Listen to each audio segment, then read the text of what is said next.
Local 4 News starts now with a breaking news alert. A tragic start to this Mother's Day for a kidnapped local nurse and mother. Moments ago, police confirmed the body of Patrice Wilson had been found. And thank you for staying with us this morning. The focus of the case now shifting. Investigators working to determine how the 29-year-old died. Let's get out to our Megan Woods with the very latest on this and the search for the man police say kidnapped Wilson. Good morning, Megan. That's right, Rod and Priya. You know, so many were hoping for the safe return of Patrice Wilson, and now it's confirmed that she was found dead in the back of an SUV, in the trunk of an SUV parked in her Novi apartment complex. It appears that she was shot, but right now, like you said, the shift is now focused on the suspect, Jamir Miller, and there's no idea where he is right now, but what we do know are the moments that led up to her death. Take a look. Police say Patrice Wilson, a 29-year-old nurse, was abducted around 7:40 Saturday morning. She had just gotten into her car in a parking lot near Detroit Receiving Hospital when a man jumped in. And he approached our victim as she was getting into her driver's side of her vehicle. He then got inside of the vehicle, forced her over, and fled with her inside. This is a photo of the black 2020 Lincoln Nautilus the two took off in. The suspect, 36-year-old Jamir Miller, is considered armed and dangerous, although police wouldn't go into detail about whether he was armed at the time of the kidnapping. Police do believe the two know one another. We're thinking it may be domestic related. And again, it's Mother's Day. This is how Patrice's mother had to wake up to find out that her daughter is no longer here. And like Priya, you mentioned earlier that Patrice was a mother. So, you know, this is very difficult for so many people. So if you have any information, you're asked to call Detroit Police Department. And again, we want to show you the suspect that they're looking for, Jamir Miller, 36-year-old. He is considered armed and dangerous. So if you do see him, again, call Detroit Police Department. Any information will be helpful. Reporting live in Detroit, Megan Woods, Local 4. Very much. We're going to check back with you in about 30 minutes for some more information. Thank you. Well, it is going to be a slightly mild Mother's Day, but I think we'll all make up for it. Right? Like with our plans. Sure, absolutely. I mean, it'll be a bright day no matter what happens. But yeah, I will say this. This forecast for today is infinitely better than the one we had yesterday. Right, Brandon? Yeah, I mean, it's not going to be as warm as yesterday, but we had that threat for showers in the morning. We had that cold front come through late with some showers in the afternoon and evening, depending on where you are. You might have seen nothing yesterday, but today is a little more tranquil. It's a little cooler. We're looking at 40s to low 50s, mainly 40s north of M59. You see Port Huron 46. We're getting that wind off of Lake Huron, keeping you a little cooler, and low 50s for just about everybody else. Moisture coming off of Lake Michigan, really fizzling and fading. We'll see a nice little sun-cloud balance for parts of the morning. A little thicker cloud cover as we head into your afternoon today, but through the lunch hour, middle, upper 60s. And again, once the clouds thicken up a little bit, that's where the temperatures kind of stabilize. So we'll go with upper 60s.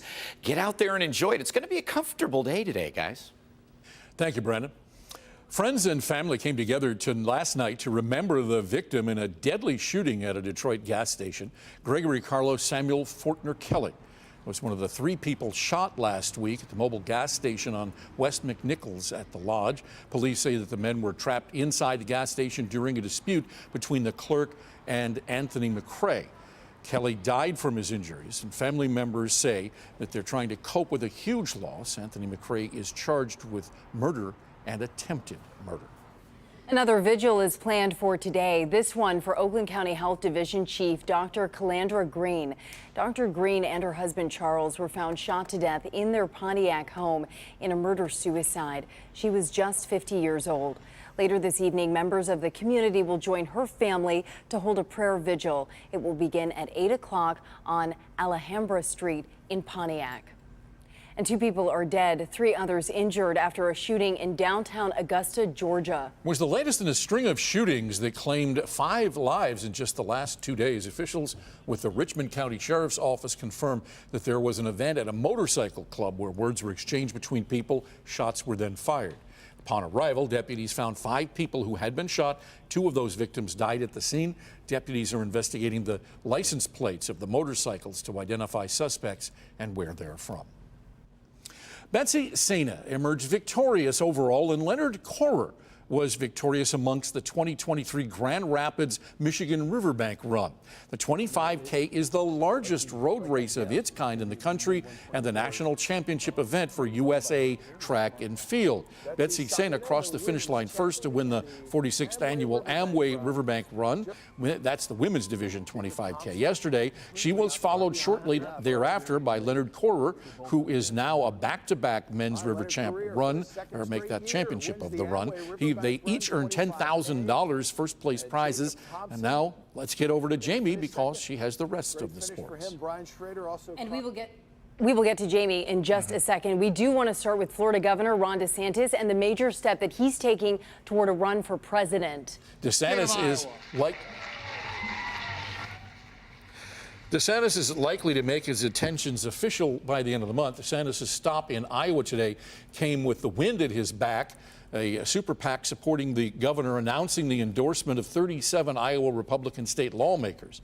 Key help in the state that is traditionally where voters are the first to weigh in for the race for the Republican nomination. It's the most important state in the country. We get to decide who comes out of this state and who is the front runner to become the next president. And former President Trump also had an Iowa visit planned out but had to cancel his rally due to a tornado watch. He has been taking direct aim at Governor DeSantis lately, who may just become Mr. Trump's top rival in this race. An EF1 tornado touched down in South Texas early yesterday morning, killing 1 person and leaving behind significant damage. The preliminary damage assessment indicates the tornado in Cameron County had wind speeds around 86 to 105 miles an hour. At least 10 others were injured and transported to local hospitals. Crews are working to restore power to the area and are continuing to search for victims. And that's really just the beginning. Over in Nebraska, communities are cleaning up after severe storms, including tornadoes, swept across the eastern part of the state. There were more than 30 reports of tornadoes in the state, as well as in Kansas and Oklahoma. The storms produced grapefruit-sized and also softball-sized hail. Multiple farms were damaged. Strong winds took down power lines and some trees. National Weather Service said that teams will conduct damage surveys, as they always do, to work out the strength of what these tornadoes were.